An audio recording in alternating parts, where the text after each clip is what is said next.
Jornal da Manhã.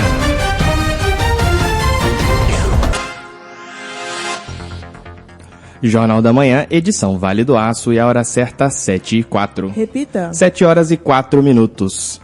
Olá, bom dia, eu sou Arthur Simões. Olá, eu sou Bianca Garcia. Está no ar o Jornal da Manhã, edição Vale do Aço, pela Jovem Pan 103.5 FM. Interaja com a gente, siga-nos no @Jovem Pan Vale Aço e o nosso WhatsApp é 31 40 42 1035. Seja bem-vindo, hoje é segunda-feira, dia 2 de fevereiro de 2026. Com produção e edição de Arthur Simões e Bianca Garcia, você confere a partir de agora os destaques de hoje. Professora dá dicas para retorno às aulas. E mais, Ipatingá autoriza obras do novo CREAS Policlínica Municipal.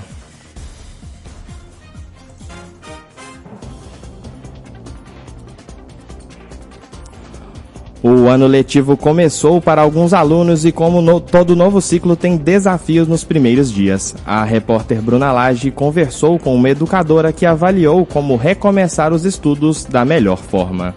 Fernanda de Araújo, professora que atua nos ensinos fundamental e médio, dá dicas para esse retorno. Durante as férias, os alunos eles ficam sem rotina nenhuma, sem horário, né? Sem compromisso fixo. Então é importante, na hora de voltar, né, para as aulas, que eles se preparem. É importante que voltem a estabelecer um horário para dormir, né, um horário fixo durante a semana, para que possam acordar descansados para retornar para a rotina de sala de aula. É importante que tenham seus materiais já organizados para retornar para as aulas, né? Os alunos, eles recebem no ato da matrícula uma lista com as matérias que eles vão cursar, então eles já sabem quantos cadernos vão precisar, né? Já sabem que é necessário estar levando material de escrita, né? Lápis, caneta, borracha. Então, esse material básico, né? Os livros, muitas escolas trabalham em parceria, né, com programas de ensino, então os livros às vezes já chegam direto na escola. Mas é importante que aquelas escolas em que o livro ele é adquirido, né, nas livrarias, que eles sejam também adquiridos com antecedência, para que o aluno não fique perdido quando retornar às aulas, né? Então, assim como o profissional ele não tem ali uma agenda de compromisso, horário para acordar, horário para dormir quando está de férias, o aluno também segue dessa maneira. Por isso é importante, antes, né, do retorno das aulas, que os pais também auxiliem os alunos, né, nesse sentido, de já estar diminuindo, né, o tempo das telas, né, o tempo que às vezes permitem que eles fiquem jogando durante a noite, né? Para que eles possam ir acostumando com esse novo horário, né? Que eles vão ter agora, né? A professora destaca o papel da escola nessa fase. As escolas também, ciente, né, desse retorno à rotina ser desafiante para os alunos, ela faz ali no primeiro dia, né, um momento de recepção, de boas-vindas, né? Algo mais descontraído, justamente para que os alunos se sintam acolhidos no primeiro dia, né? Se sintam à vontade e não se sintam assim tão pressionados logo no primeiro dia de chegada, né? Mas é importante que a escola logo dê início, né, às suas atividades, porque existe toda uma programação também dentro do calendário escolar, né, que já está previsto antes mesmo do ano anterior findar, né? Por isso é importante que se iniciem as atividades também logo que se retorne às aulas. Eu conversei com a professora Fernanda de Araújo, repórter Bruna Lage.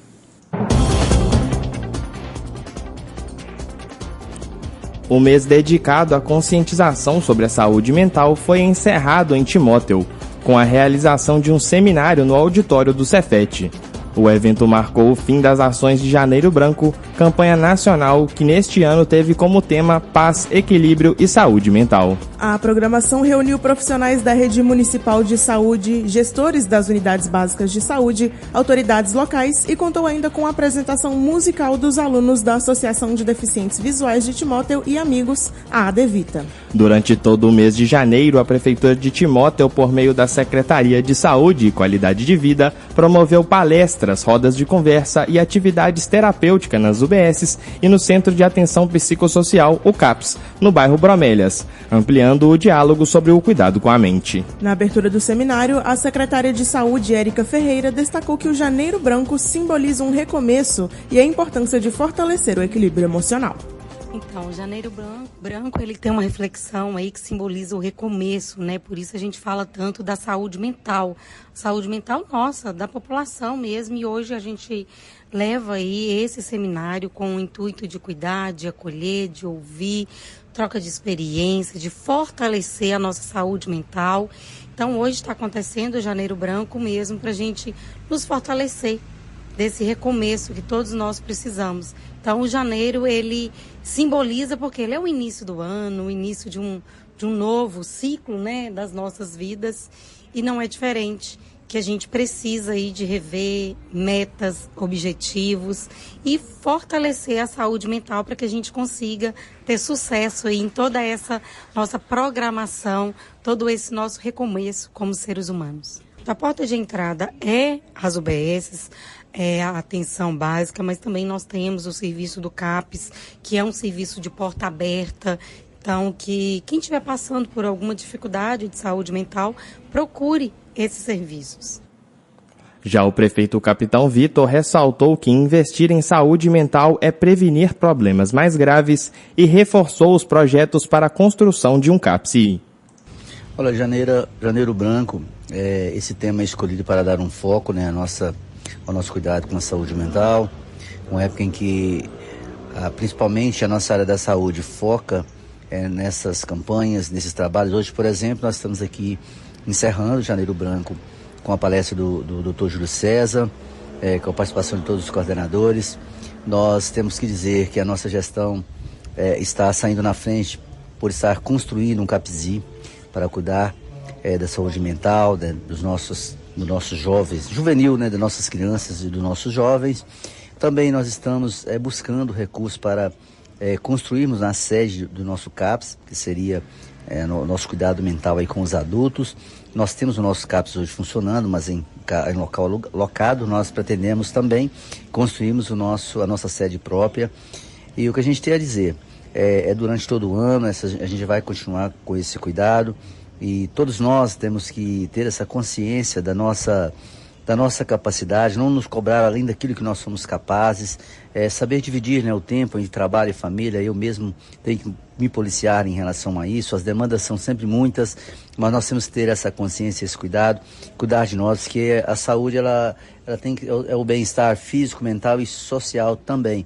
A gente não pode esquecer de nenhum dos lados, e a saúde mental é primordial. O evento contou ainda com palestra do psicólogo Júlio César Bonfá, que falou sobre os impactos do trabalho na saúde mental.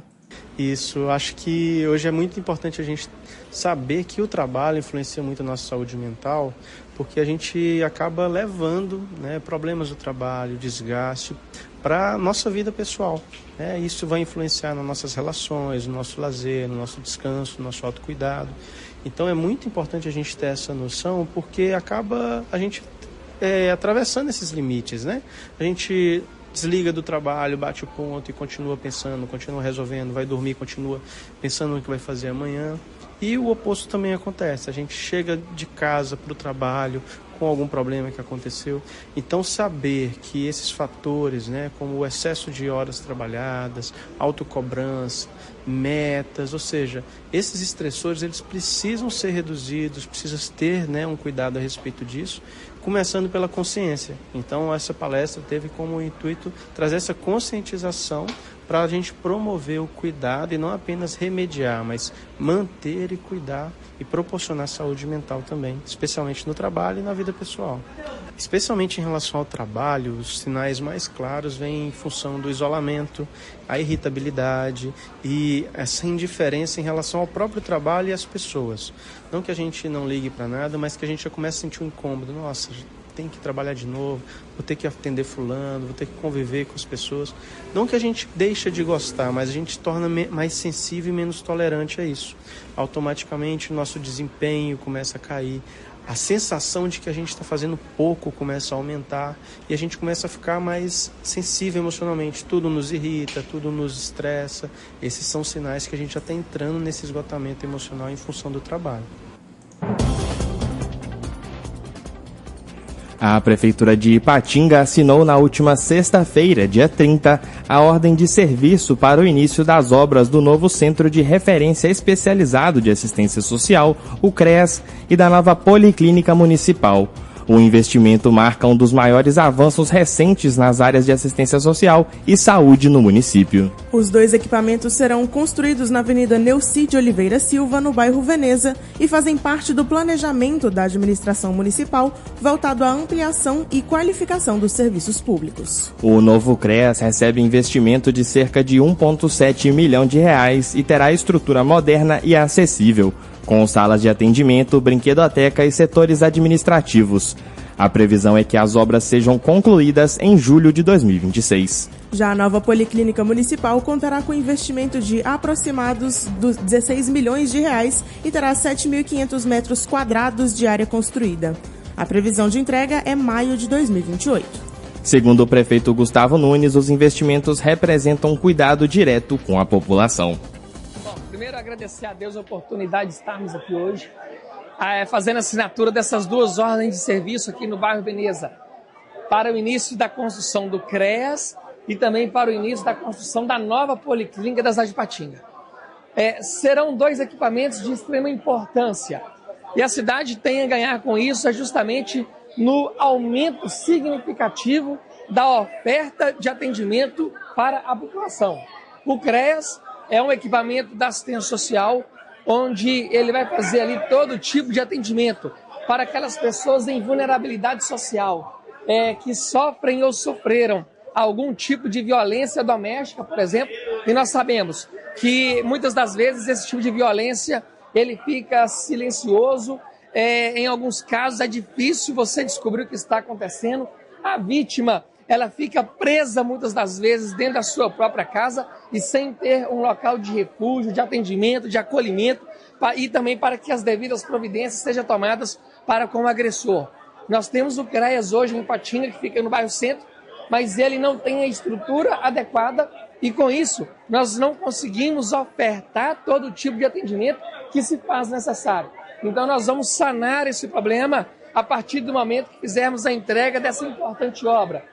E do outro lado aqui, nós teremos a construção da nova Policlínica Municipal de Ipatinga, um projeto de mais de 7.000 metros quadrados, uma estrutura muito robusta, onde nós teremos aqui nesse local o foco em exames especializados de imagem, tá certo? Então aqui nós teremos tomografia, radiografia, mamografia, endoscopia, enfim, muitos tipos de atendimento, onde nós vamos, eu arrisco em dizer, que nós vamos mais do que dobrar a oferta para esses exames para a população. Lembrando, não é apenas para a população da cidade de Ipatinga, mas para a população do Colar Metropolitano do Vale do Aço, que contempla 35 municípios e acredito eu que mais de 1 milhão de pessoas, inclusive. Nós precisávamos ter um terreno próprio do município de Ipatinga, era uma exigência do governo federal, através do novo PAC do governo federal, e foi o local que nós encontramos que tinha o espaço adequado para comportar um projeto tão robusto, tá certo? E também um terreno que é plano. E também pelo fato de que aqui no bairro Veneza acaba sendo um bairro que está localizado em uma região central do município. Estamos aqui do ladinho do centro da cidade, nós temos a grande maioria dos ônibus da linha do transporte coletivo que passa por esse local, o que foi também um grande divisor de águas para que pudéssemos estar escolhendo esse local para fazer a construção desses equipamentos. E lembrando, não quero falar demais aqui, porque isso vai ser uma pauta para os próximos dias e novas entrevistas, mas esse local aqui, desse loteamento, onde essa área toda, todos esses lotes pertencem ao município de Ipatinga, nós vamos transformar em um local amplo de vários equipamentos públicos de atendimento à população. Hoje, nós estamos aqui assinando a ordem de serviço da construção do CREAS e da Policlínica. Mas nós já temos outros projetos que estamos tramitando para que a gente possa também contemplar esse local onde nós vamos ampliar ainda mais a oferta para a população em outras áreas também do nosso município. A Policlínica no bairro Cidade Nobre, que nós reformamos recentemente, inclusive, ela continua. Nós estamos falando aqui que nós vamos dobrar ou até mais a oferta dos exames especializados. Lá com foco em um tipo de exames e aqui com foco nos exames de imagem. O secretário municipal de saúde, Alisson Medeiros, afirmou que a nova policlínica será fundamental para reduzir filas e agilizar diagnósticos. Ipatinga é uma cidade polo de saúde de vários municípios, nós estamos falando aí de 35 municípios pactuados na nossa macro Vale do Aço, que somam já mais de 900 mil habitantes, quase 1 milhão de habitantes nesse pacto. E essa nova policlínica, ela representa uma ampliação da assistência especializada. Qual que é a assistência especializada? A que não é feita lá no posto de saúde, na atenção primária, que precisa de um cuidado de um médico específico, como, por exemplo, cardiologista, reumatologista. E nós temos essa oferta na nossa policlínica municipal já, mas ela é em menor proporção, em detrimento do grande volume de atendimentos que nós temos aqui no município de Ipatinga. A gente tem uma média de uma demanda de mais de 40 mil atendimentos por mês, e considerando os municípios pactuados, que nós somos referenciados pelo Estado, então nós temos que ofertar e ampliar. Essa nova policlínica, ela já vem num formato do governo federal, um formato mais eficiente, onde nós vamos ter, além de consultas especializadas, tratamentos ambulatoriais, que hoje alguns são feitos no Hospital Márcio Cunha. Por exemplo, o ambulatório de ortopedia, que hoje nós não temos, vai ter nessa nova policlínica, e também voltado para o diagnóstico por imagem, tomografia, ressonância, mamografia, ultrassom e radiografia. Hoje a ressonância, nós temos prestadores que atendem a prefeitura através de credenciamento. Nós não temos nenhum serviço público, 100% público, que faça a ressonância. E com a nova policlínica nós vamos ter. Então nós estamos falando de um equipamento extremamente ampliado e que vai conseguir ofertar de forma integral o cuidado para a população ipatinguense e para os municípios pactuados. Olha, essa policlínica, como ela é muito ampla e tem tratamentos que, como eu falei, ele vai ser integrado, às vezes uma pessoa ela vai passar por várias linhas de tratamento até ser finalizado. Mas nós estamos falando aí de um movimento de mais de 9 mil pessoas por mês atendidas nessa policlínica. O secretário de Assistência Social, Flávio Miranda, destacou que as obras vão garantir mais acolhimento à população atendida.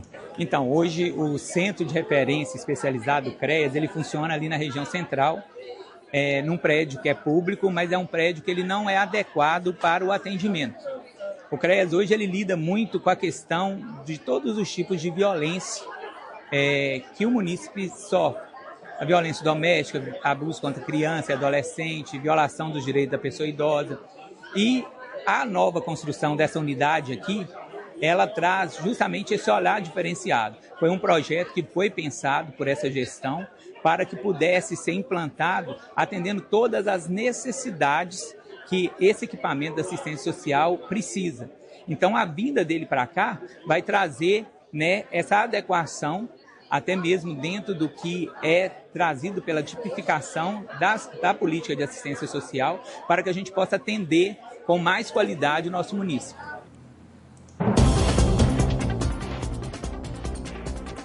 Mais um estado brasileiro deixou de exigir o teste de baliza na prova prática para tirar a Carteira Nacional de Habilitação. O Sergipe anunciou nesta sexta-feira o fim da obrigatoriedade da manobra no exame de direção. Com isso, já são 10 estados que retiraram a baliza da avaliação prática. Entre eles estão São Paulo, Amazonas, Espírito Santo, Mato Grosso e Mato Grosso do Sul.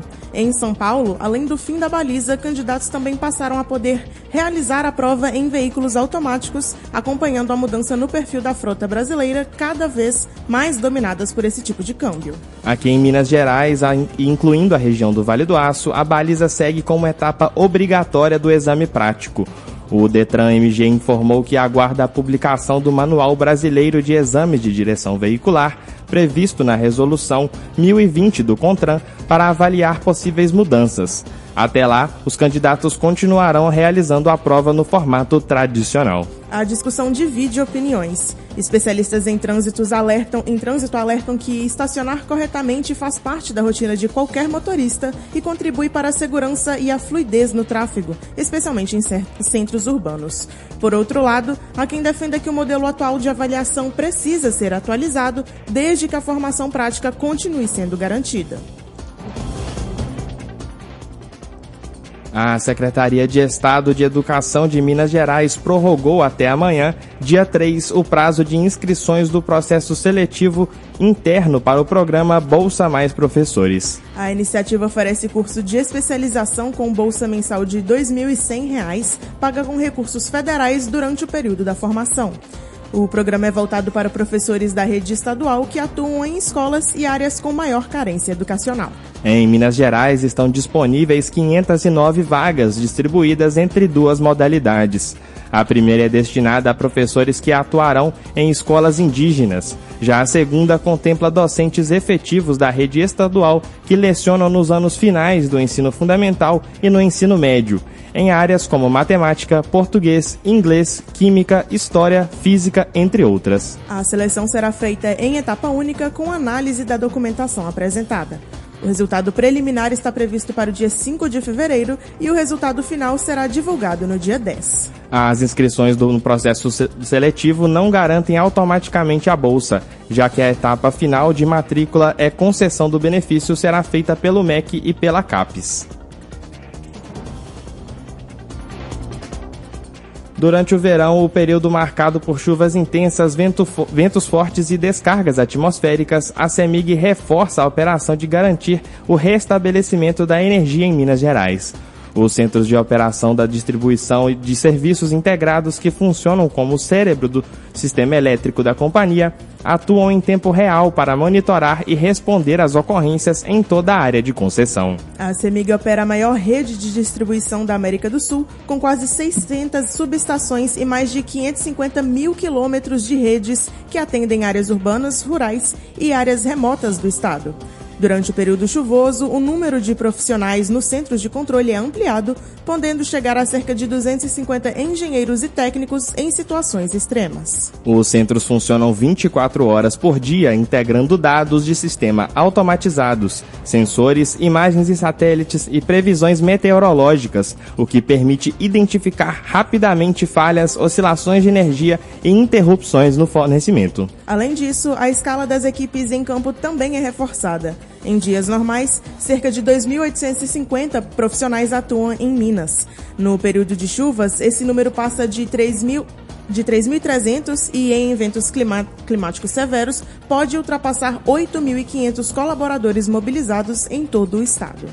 Segundo a CEMIG, esse esforço garante mais agilidade e segurança no atendimento, com prioridade para locais essenciais como hospitais, sistemas de abastecimento de água e áreas de grande concentração populacional.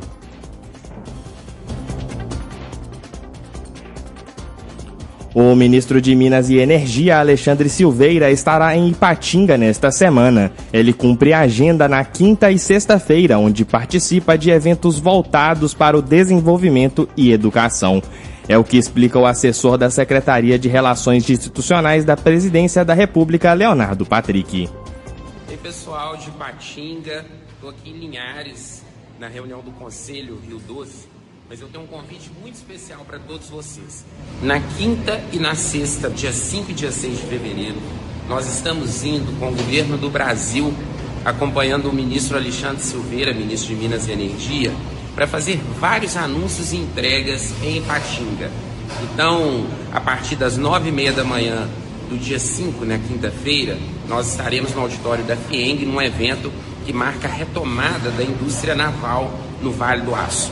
Logo após, às 17 horas, nós vamos estar no Instituto Federal lançando as obras do restaurante estudantil, novos cursos e a expansão do Instituto Federal, além de fazermos o anúncio da UFOP em Ipatinga.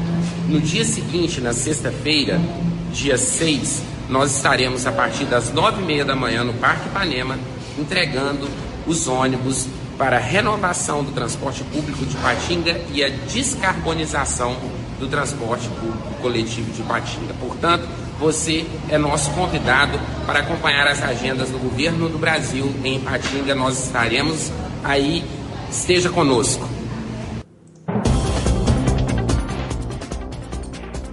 O governo de Minas multou a mineradora Vale em R$ 1,7 milhão por danos ambientais, após o transbordamento de águas nas minas de Fábrica em Ouro Preto e Viga em Congonhas. De acordo com a Secretaria de Meio Ambiente, foram identificadas falhas no sistema de drenagem agravadas pelas fortes chuvas.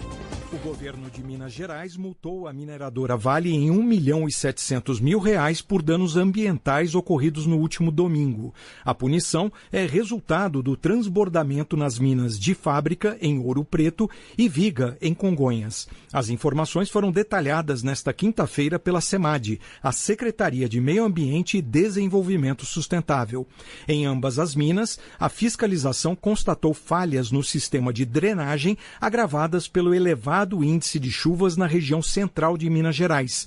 O Estado determinou ainda a suspensão imediata das atividades operacionais nas cavas das duas unidades e exigiu ações urgentes de limpeza e restauração.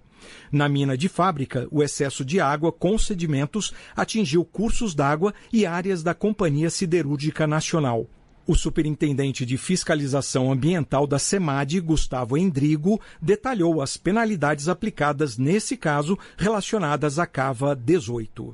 A suspensão cautelar da deposição de rejeitos dentro dessa cava. Também foram aplicadas 2 multas, uma delas pela poluição ambiental, agravada pelo atingimento de propriedade de terceiros, somada a uma outra autuação por deixar de comunicar esta ocorrência ao órgão ambiental. Estas 2 autuações somadas totalizam em torno de R$ 1.300.000.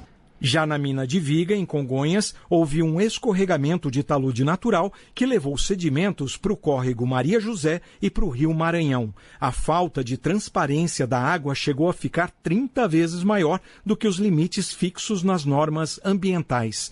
Gustavo Endrigo falou das medidas aplicadas neste caso. Suspensão cautelar das atividades em todo o empreendimento, já que todo o empreendimento de uma maneira global foi atingido pela situação. Também foi aplicada uma multa por poluição ambiental, no valor aproximado de R$ 400.000. E aqui eu destaco que, nesse caso, não houve autuação por deixar de comunicar a ocorrência ao órgão ambiental, porque essa comunicação ocorreu em prazo inferior a 2 horas, conforme determina a norma ambiental. Segundo o governo de Minas, a Vale informou que as medidas emergenciais já estão em andamento e que a turbidez da água já voltou ao normal em alguns pontos. Além disso, a empresa tem até 2 dias para apresentar o cronograma das atividades de limpeza e até 10 dias para o plano de recuperação detalhado para as áreas degradadas. Em nota, a Vale esclareceu que os extravasamentos de água identificados não carregaram rejeitos de mineração, apenas terra, e já foram contidos. E as causas estão sendo apuradas. Segundo a empresa, ninguém ficou ferido e a população e as comunidades próximas não foram afetadas. O reinício dos trabalhos no Congresso Nacional em 2026 realoca Minas Gerais no centro de debates importantes, como segurança pública, infraestrutura, crise na saúde, mineração e reformas estruturais.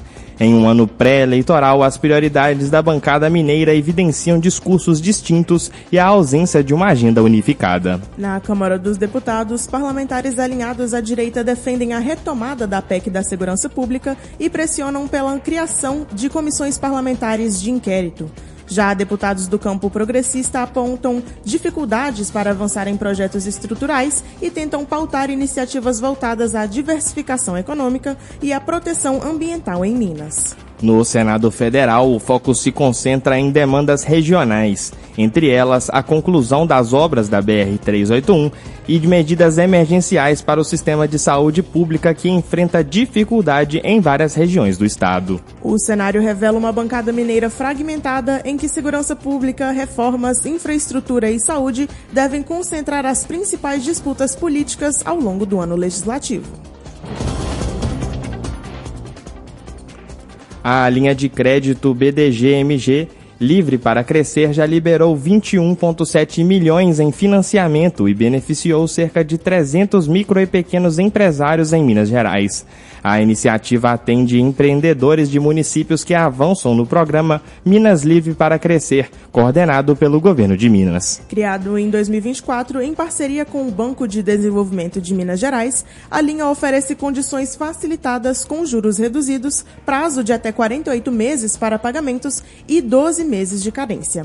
Os recursos podem ser usados para reformas, capital de giro, compra de equipamentos e pagamento de dívidas. Segundo o governo do estado, a proposta é estimular o empreendedorismo e fortalecer o ambiente de negócios, especialmente nos municípios que investem na desburocratização e na modernização das regras para quem quer empreender. Atualmente, mais de 580 municípios mineiros aderiram ao Minas Livre para Crescer.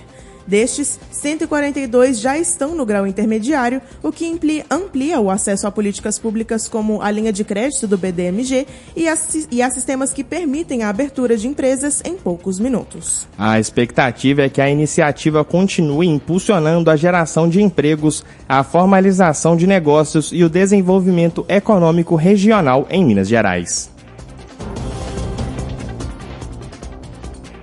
Confira agora os destaques da área de segurança pública ocorridos no fim de semana. A Polícia Militar procura 2 indivíduos envolvidos em um roubo a uma revenda de veículos e, em seguida, no roubo de uma motocicleta, ocorridos no início da tarde de sábado em Ipatinga. As vítimas relataram a agressividade por parte dos criminosos, que chegaram a efetuar disparo de arma de fogo dentro do estabelecimento comercial, ferindo um dos funcionários. Inicialmente, a informação era de um roubo de motocicleta na Avenida Londrina, mas no decorrer do atendimento, os policiais constataram que instantes antes, a mesma dupla havia invadido uma loja de revendas de carros seminovos e usados, situado na mesma avenida. A polícia segue à procura dos criminosos. 2 pessoas foram presas por envolvimento em furto de fios de cobre de uma construtora em Ipaba. O crime foi registrado durante a madrugada de sábado na rua Marianinho. A Polícia Militar foi acionada após denúncia de que pessoas estariam queimando o isolamento de cabos de energia em um lote vago, num ponto que dá acesso à margem direita do Rio Doce. Ao chegarem ao local, os policiais encontraram uma pessoa saindo do lote vago. O homem acabou confessando participação no furto dos cabos junto a outra pessoa, durante a madrugada. Um homem de 23 anos foi morto a tiros no fim da noite de sexta-feira em um bar localizado na Avenida Livramento, em Ipatinga. A vítima foi identificada como Marcos Anacleto Simões. O Centro de Operações da Polícia Militar recebeu informações sobre disparos de armas de fogo com indicação do endereço do estabelecimento. As equipes se deslocaram ao local e encontraram a vítima caída ao solo. A equipe do SAMU constatou o óbito ainda no endereço. A perícia da Polícia Civil percebeu uma perfuração provocada por tiro no lado esquerdo da cabeça da vítima. Uma joalheria localizada na região central de Ipatinga foi alvo de um roubo na sexta-feira. 2 homens se passaram por clientes, renderam as funcionárias com armas de fogo e fugiram levando joias. Os autores chegaram separadamente ao estabelecimento, que funciona em um prédio na Avenida 28 de Abril. As joias, que estavam guardadas em um cofre já aberto para atendimento ao público, foram colocadas em uma bolsa e levadas pelos autores, que deixaram o local em seguida. O prejuízo foi de aproximadamente R$200 mil. O caso segue em investigação. Agora a previsão do tempo para esta segunda-feira, dia 2 de fevereiro. Na região do Vale do Aço, a previsão é de sol com aumento de nuvens e pancada de chuva no fim da manhã e à tarde. Noite, temporal. Em Caratinga, a previsão é de sol com aumentos de nuvens e pancadas de chuva no fim da manhã e à tarde. À noite terá temporal. A temperatura mínima pode chegar até 20 graus, enquanto a máxima pode chegar a 27 graus. Em Belo Oriente, a previsão é de um dia de sol com muitas nuvens, a nublado com chuva à tarde. Tarde e noite com temporal. A temperatura mínima pode chegar aos 22 graus, enquanto a máxima pode atingir os 31 graus. Para saber da temperatura de sua cidade e de outras regiões do país, acesse climatempo.com.br.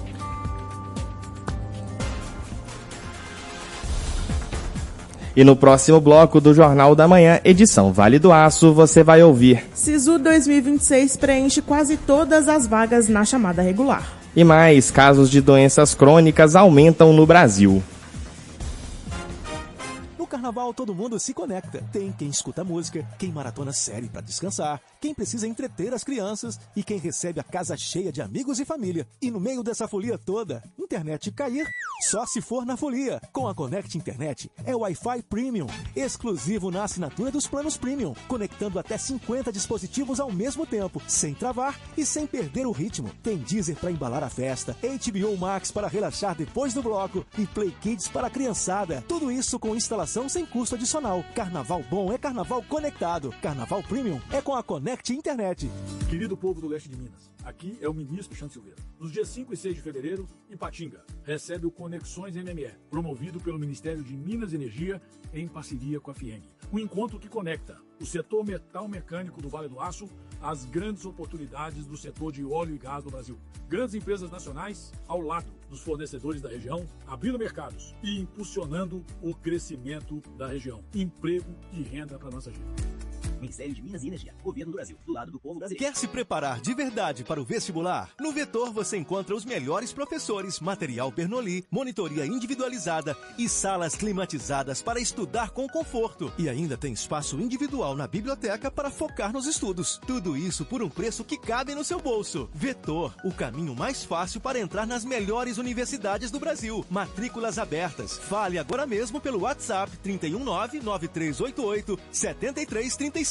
Vetor, aqui seu futuro começa hoje. Verão sem comparação, Coelho Diniz. Leite é Ibituruna, só R$2,99 o litro. Biscoito recheado passatempo 130 gramas, só R$1,99. Açúcar é Alvinho, só R$11,99. Cebola extra, cenoura, abóbora japonesa ou laranja pera Rio, só R$2,99 o quilo. Patinho bovino é fresquinho, é no balcão de açougue, só R$36,99 o quilo. Coxa com sobrecoxa, só R$6,99 o quilo. Ofertas válidas até domingo, 8 de fevereiro. Coelho Diniz. Volta às aulas chegou! Deixe o material escolar com a cara do seu filho. Na Projetar você encontra o que precisa. Capas de cadernos personalizadas, etiquetas adesivas para identificar todo o material, nome, tema preferido, cores e personagens que eles amam. Mais organização, mais estilo, nada de material perdido. Faça já o seu pedido pelo Zap 319-8877-9575. Volta às aulas com muito mais personalidade. Projetar Soluções em Impressões. Rua Serra do Mar, 1010, Jardim Panorama. Projetar Soluções, impressões. É hora de recomeçar. Grafite novamente. Vai com a gente estudar. Volta às aulas com grafite e o melhor material escolar. Variedade, novidades, preço baixo pra valer. Lançamentos e ofertas, você não pode perder. Volta às aulas, é na Grafite. Grafite, as melhores marcas e os menores preços. Grafite. Já estamos de volta, Jornal da Manhã, edição Vale do Aço, e a hora certa, 7h42. Repita. 7h42.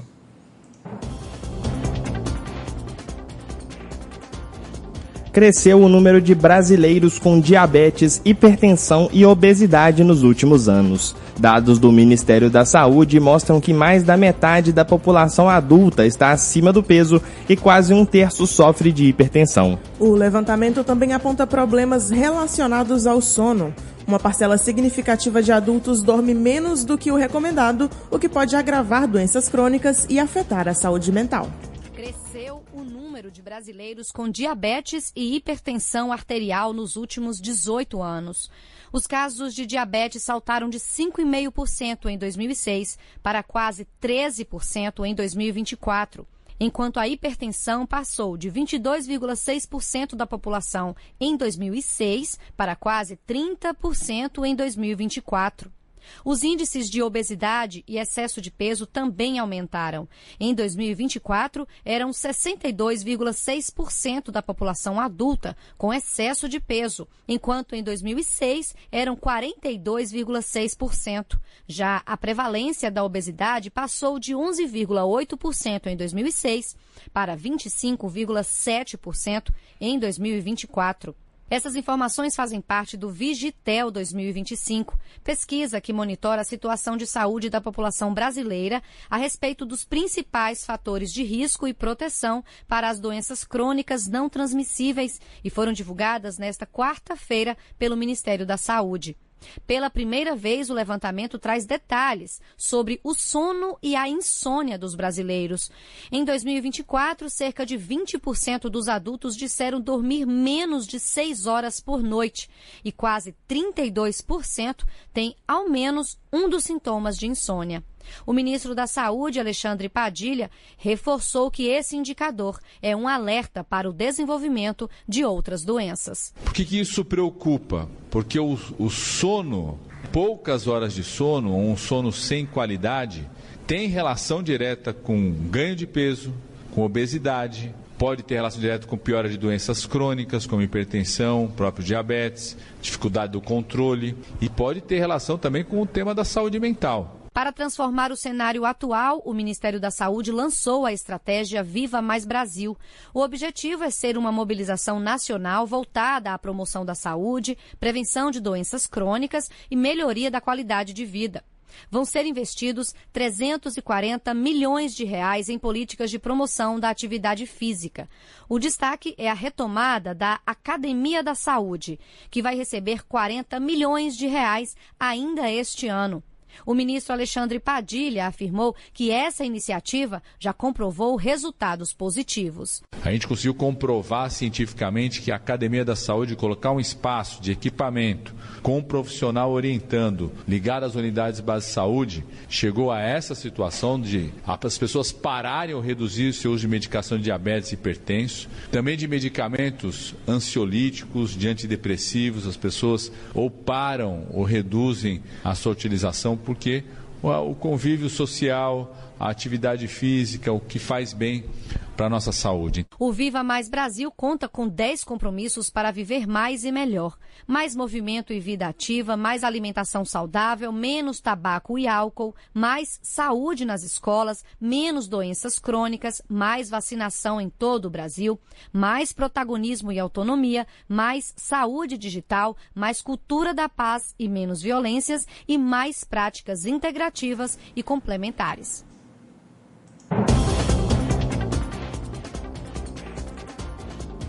O SISU 2026 ofertou mais de 274 mil vagas e teve 99% delas preenchidas já na chamada regular.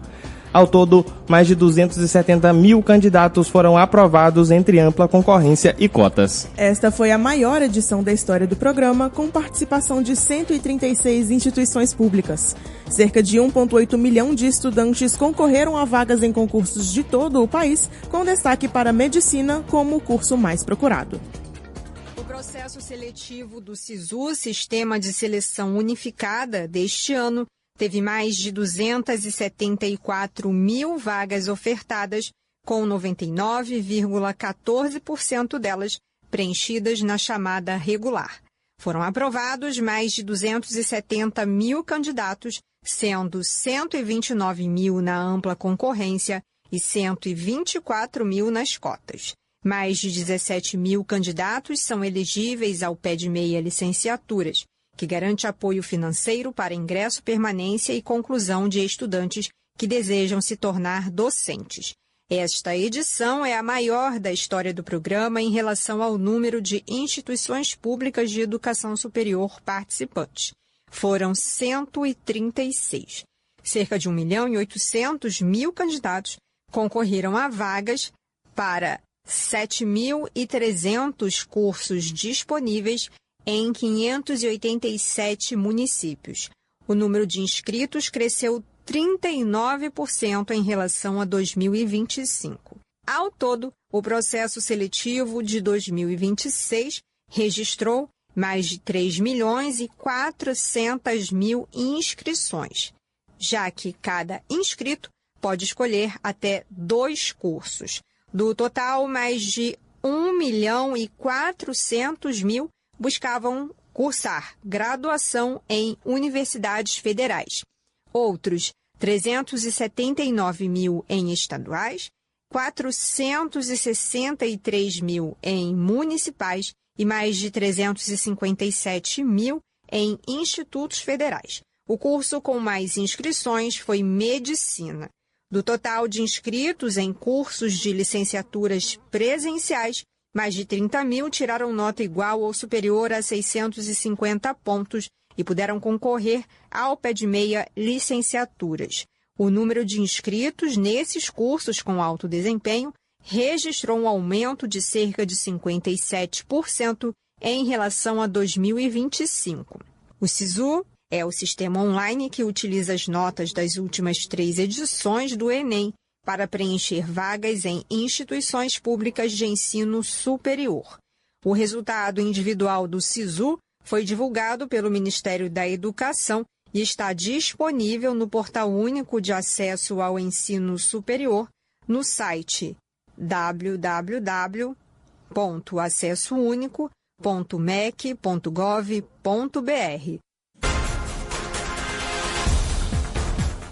E no próximo bloco do Jornal da Manhã, edição Vale do Aço, você vai ouvir: Cruzeiro joga mal, sofre até o fim e vence o Betim com gol nos acréscimos.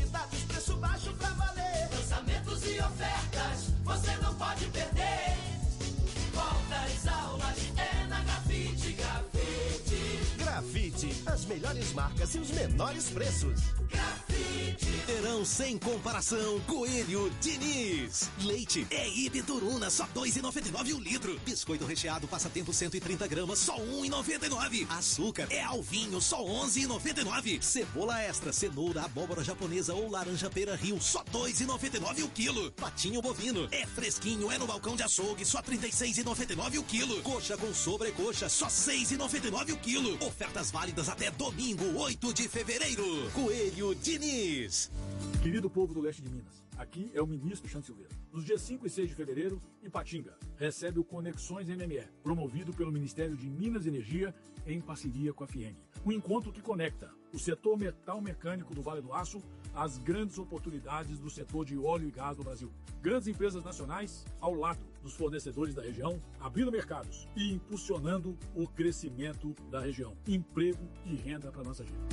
Ministério de Minas e Energia, Governo do Brasil, do lado do povo brasileiro. Varinet, a internet dos mineiros. A segurança da sua casa ou do seu negócio está garantida com a oferta especial da Varinet. São 800 MB de internet mais Smart Cam externa por apenas R$ 159,99 por mês. Só R$ 159,99. Qualidade é Varinet. É oferta de verdade para curtir o verão de boa, sem se preocupar com a segurança. Ligue grátis 10638. Verão de boa é com a Varinet. Internet é Varinet. A faculdade dos seus sonhos com até 30% de desconto na mensalidade. Direito, odontologia e biomedicina com 30% de desconto no primeiro ano e enfermagem com 50% de desconto em todo o curso é Fadipa. E mais de 100 cursos EAD com a Unopar. Sua carreira merece um aprendizado com estrutura moderna em uma instituição tradicional e nota máxima no MEC. Condição por tempo limitado. Acesse o site Fadipa ou no WhatsApp 319-7191-1841.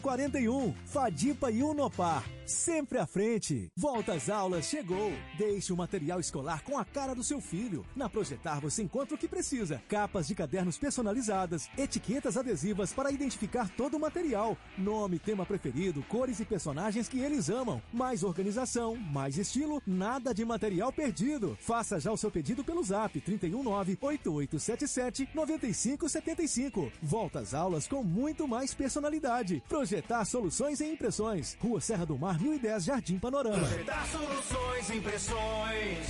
A Jovem Pan, em parceria com a Lavanderia Terraça, vai deixar seu conforto em dia. Toda semana, a Pan vai liberar vouchers para lavagem de edredom. Fique atento à programação no rádio e no Insta para você participar. É isso mesmo. Toda semana, a Pan vai liberar vouchers para lavagem de edredom king size e cobertores de qualquer tamanho, com cuidado profissional, limpeza profunda e aquele cheirinho de novo que faz toda a diferença.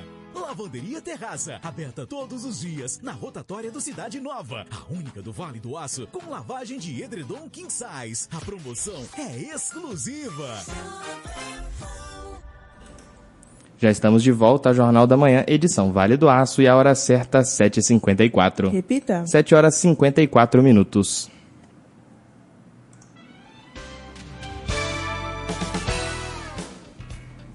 O Campeonato Mineiro Sub-20 da Primeira Divisão de 2026 contará com a participação de 15 clubes e terá novo formato de disputa. A definição aconteceu após o conselho técnico realizado nos últimos dias em Belo Horizonte pela Federação Mineira de Futebol, com a presença dos representantes das equipes envolvidas. Os times foram divididos em 3 grupos com 5 integrantes para a fase inicial da competição. O único representante do Vale do Aço no torneio, o Social FC, de Coronel Fabriciano, garantiu presença na elite do futebol júnior estadual após conquistar o segundo lugar no módulo 2 da categoria na temporada passada. A competição tem início marcado para o dia 21 de março e previsão de encerramento entre 17 e 24 de outubro, o que representa um calendário mais longo em relação aos anos anteriores. Na primeira fase, os clubes foram distribuídos em 3 chaves. O Grupo A será formado por Cruzeiro, Social, Bonfim de São João del Rei, Coimbra de Contagem e Itabirito. O Grupo B reúne América, Atlético de São João del Rei, Vila Real de Machado, Uberabinha de Juiz de Fora e Minas Boca de Sete Lagoas. Já o Grupo C contará com Atlético, Boston City de Manhuaçu, Inter de Minas de Itaúna, Betim e Nacional de Muriaé. A principal novidade do campeonato aparece na segunda etapa. Em 2026 será adotado o formato de decagonal, no qual as equipes classificadas disputarão mais 9 partidas em turno único, substituindo o octagonal utilizado na edição de 2025. A mudança tem como objetivo ampliar o número de jogos e proporcionar mais rodagem aos atletas. Ao final do decagonal, os 4 primeiros colocados avançam para as semifinais e a final, que definirão o campeão estadual.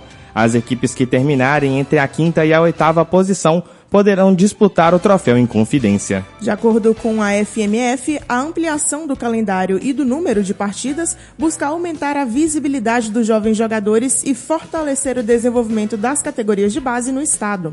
Já na primeira fase, os 2 últimos colocados na classificação geral serão rebaixados.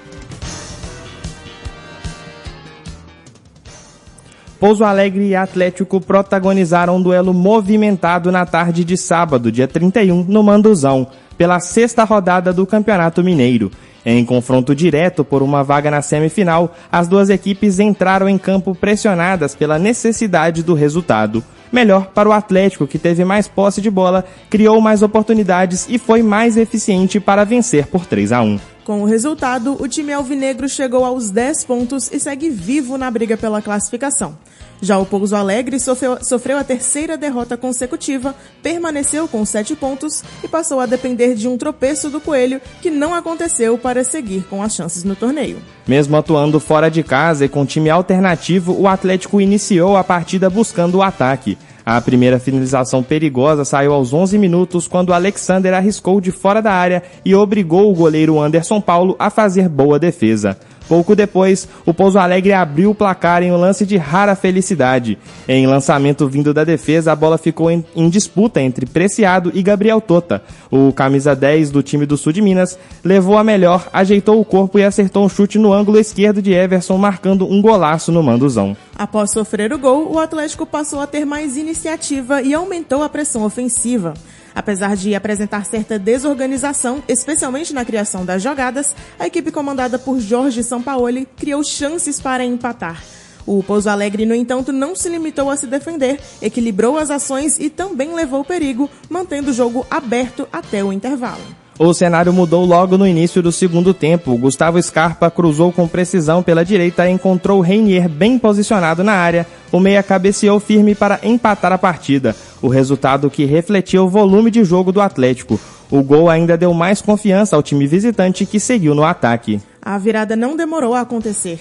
Em jogada pela esquerda, Coelho tabelou e Reinier avançou até a linha de fundo e cruzou.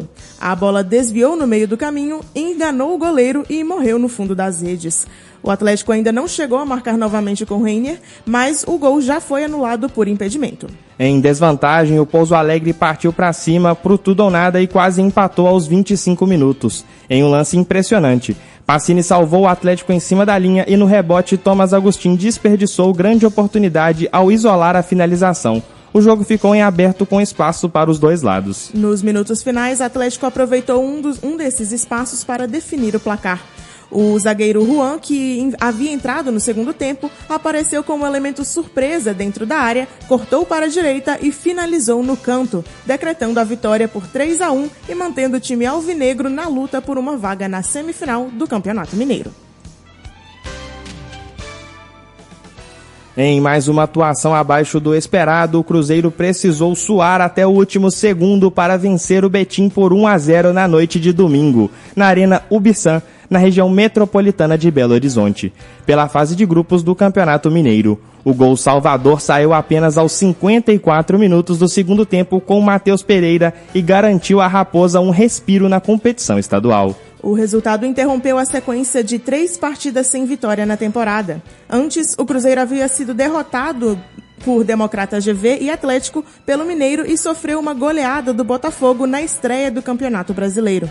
Mesmo com o triunfo, a equipe voltou a apresentar problemas já vistos em outros jogos: excesso de erros de passe, pouca criatividade e abuso de bolas levantadas na área. Com a vitória, o time celeste chegou aos 9 pontos e ocupa a segunda colocação do Grupo C, atrás do líder norte, que soma 11. O Cruzeiro volta a campo pelo estadual no próximo domingo, dia 8, contra o América, no Mineirão. Antes disso, recebe o Coritiba na quinta-feira pela segunda rodada do Campeonato Brasileiro. A partida foi disputada sob forte chuva, especialmente no primeiro tempo, o que deixou o gramado pesado e dificultou ainda mais a troca de passes. O Cruzeiro encontrou enorme dificuldade para furar a retranca do Betim e ainda teve 2 problemas logo no início. Jonathan Jesus e Chico da Costa deixaram o campo lesionados antes dos 20 minutos. Nos 53 minutos iniciais, 45 regulamentares e 8 de acréscimos, os comandados de Tite repetiram atuações recentes, com muitos erros de passes e tentativas de bolas longas sem sucesso. A Raposa só levou perigo real aos 18 minutos quando Chico da Costa recebeu lançamento, driblou o goleiro e marcou. Porém, o lance foi anulado por impedimento. E pouco depois, o atacante saiu sentindo dores na posterior de coxa direita. A equipe voltou a criar aos 31 minutos em triangulação entre Gerson e Matheus Pereira, mas o camisa 10 finalizou mal. As melhores oportunidades do primeiro tempo vieram já na reta final com o colombiano Neyezer Villarreal, que entrou no lugar de Chico da Costa. Aos 44 ele foi lançado sozinho e finalizou para fora em lance posteriormente anulado. 2 minutos depois recebeu ótimo passe de Matheus Pereira entre os zagueiros e novamente desperdiçou, chutando sem direção. O Betim, por sua vez, só levantou perigo aos 24 minutos com Michael Rangel. No segundo tempo, o Cruzeiro seguiu com mais posse de bola, mas com pouca inspiração. A equipe até pressionou, mas continuou com dificuldades para transformar o volume de jogo em chances claras. A melhor oportunidade antes do gol foi aos 41 minutos, quando Wanderson recebeu o cruzamento de Fabrício Bruno e cabeceou para fora, com o goleiro Jori já fora da jogada. O Betim também assustou em 2 ocasiões. Aos 7 minutos, Michael Rangel tentou um voleio voleio que passou à esquerda de Cássio e depois PH aplicou uma caneta em William antes de parar a bola em defesa do goleiro cruzeirense. Quando a comissão técnica do Betim já pediu o apito final, o Cruzeiro enfim foi premiado pela insistência. Aos 54 minutos, Matheus Pereira recebeu o cruzamento de Arroio na área e livre cabeceou para o fundo das redes, garantindo a vitória da Raposa. A partida ainda teve um momento inusitado no início da segunda etapa, quando Cássio deixou o campo correndo em direção aos vestiários, aparentemente para atender uma necessidade fisiológica antes de retomar ao jogo.